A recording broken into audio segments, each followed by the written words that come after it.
There's a blind studio.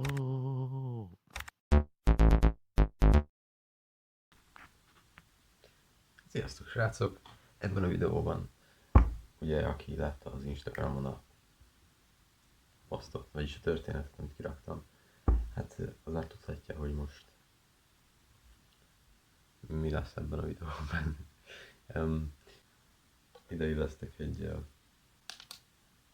zseblámpát, és akkor világítani fog.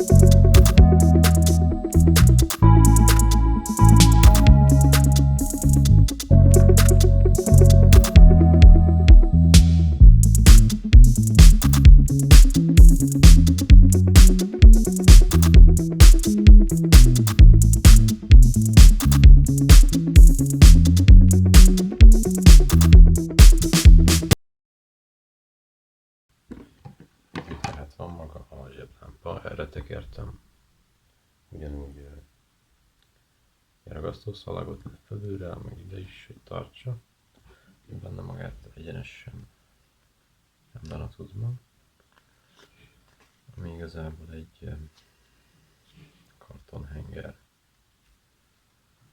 És akkor még van ez a kis cucc, ezt ide beteszem, mondjuk így, és akkor ott van, és akkor már csak a kard rész jön, ez pedig így, és akkor igazából ennyi, össze van rakva, eléggé stabil, szerintem. Itt be lehet kapcsolni, és akkor világít. És ez ennyi volt. Remélem tetszett.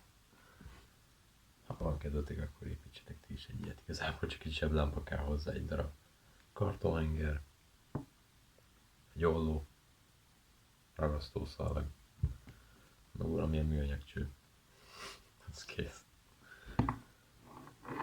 Hát, találkozunk a következő videóban, addig is legyetek jók. Nyomjatok sok lájkot nekem. Sziasztok!